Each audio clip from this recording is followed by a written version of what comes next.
میں دراصل مدرس ہوں، خطیب ہم مجبوری میں ہیں۔ مجبوری کیا ہے کہ مذہب کو سمجھانے کے لیے ہمیں بندہ چاہیے جو دلائل کی دنیا میں سمجھائے۔ اس کو آپ خطابت کہتے ہیں، میں اس لیے اسٹیج پہ ہوں۔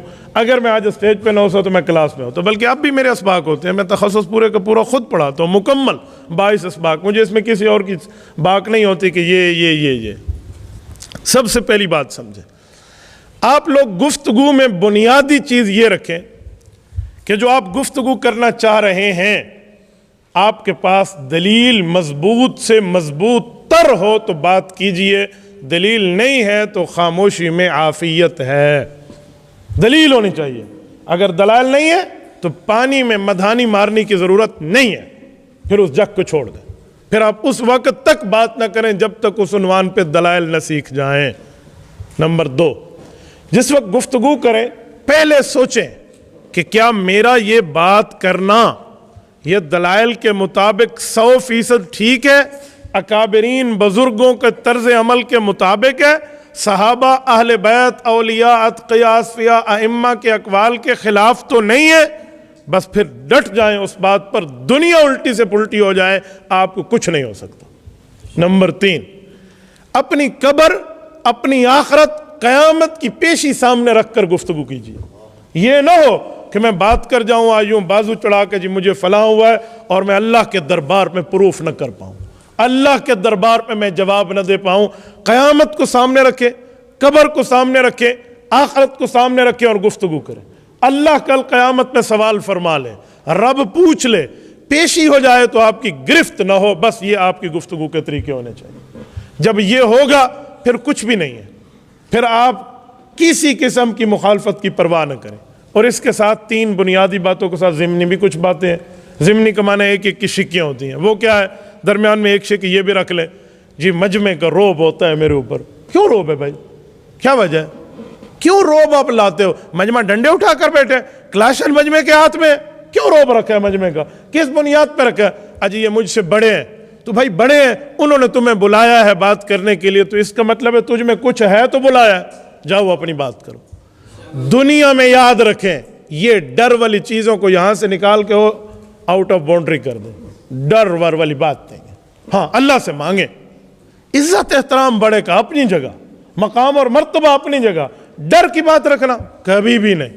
اللہ سے مانگیں۔ میں نے حضرت حاجی عبدالوہاب رحمہ اللہ کے گھٹنے پکڑ کے پوچھا تھا، میں نے ان کی خدمت میں تبلیغ میں وقت گزارا ہے، میں نے کہا شیخ مجھے بیان شروع کرنا نہیں آتا، تبلیغی جماعت کے 6 نمبر شروع نہیں کر سکتا، اور کبھی گفتگو شروع کر لوں تو ختم کرنا مجھے نہیں آتا۔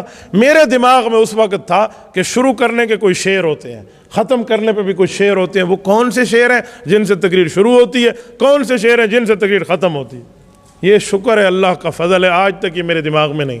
مجھے حضرت حاجی صاحب نے ایک جملہ فرمایا، انہوں نے فرمایا بیٹا قرآن کریم میں ایک آیت موجود ہے، رب کریم نے حضور پاک علیہ الصلوۃ والسلام کو گفتگو سننے اور یاد کرنے کی صلاحیت پر طریقہ بتایا، اس آیت کو پڑھ لو رب کرم کرے گا۔ میں نے کہا جی کون سی؟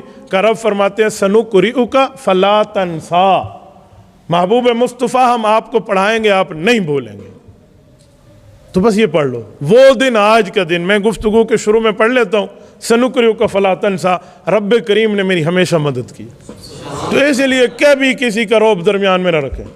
اور یہاں پر ایک ضمنی بات یہ بھی ہے، جب آپ کسی کا روب رکھیں گے، کیوں روب میں ڈر تو تب ہونا چاہیے جب میں جھوٹ بول رہا ہوں، میں نے کوئی جھوٹی بات کرنی ہو، میں نے کوئی غلط بات کرنی ہو، میں نے کوئی چھوٹوں کی بات کرنی ہو، بھائی میں تو بڑوں کی باتوں کو سنا رہا ہوں، میرے پاس تو قرآن و سنت کے دلائل ہیں، مجھے ڈر کس چیز کا، مجھے خوف کس چیز کا؟ یہ تردید کرے گا، کیوں کرے گا؟ کیا قرآن کی تردید کرے گا؟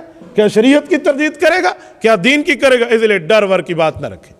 اور ساتھ سے ہاں میں آپ کو ایک سائنسی تحقیق بھی بتاتا ہوں، دا کی آف سکسیس، یہودی ایک کامن یہودی صحیح میں سے ہے، آتھر ہے، مصنف ہے، اس کی ایک کتاب ہے دا کی آف سکسیس، کامیابی کی چابی، اس کا غالباً اردو ترجمہ بھی ہو کر پاکستان میں آ گیا کہ دوسروں پر چھا جائیں اپنی صلاحیت کی بنیاد۔ اس میں وہ کچھ الفاظ لکھتا ہے کہ جب آپ کسی کا رعب قبول کرتے ہیں، احترام نہیں، احترام اور رعب میں بڑا فرق ہے، ذہن میں رکھنا، میں اکابر کے احترام میں بے احترامی نہیں سکھا رہا، میں رعب کی بات کر رہا ہوں۔ کسی کا رعب اور دبدبہ قبول کر لیتے ہیں آپ، تو آپ کے دماغ کے سوچنے والے خلیات کی تعداد 80 ہے، وہ اس ڈر کے مارے 20 جاری رہتے ہیں، 60 بند ہو جاتے ہیں۔ جب دماغ کے خلیات میں 20 خلیے جاری ہوں، 60 بند ہوں، تو لبا پہ چھکے سے پھر میں کیا بات کروں گا؟ سامنے والا تو 80 خلیات چلائے ہوئے ہوگا اور میں جی نہیں لیکن چونکہ چنانچہ گویا کے چکر میں سب کچھ بھلا بیٹھوں گا۔ بھائی یوں نہیں ہونی چاہیے، اس لیے کھلی کھلی بات کریں۔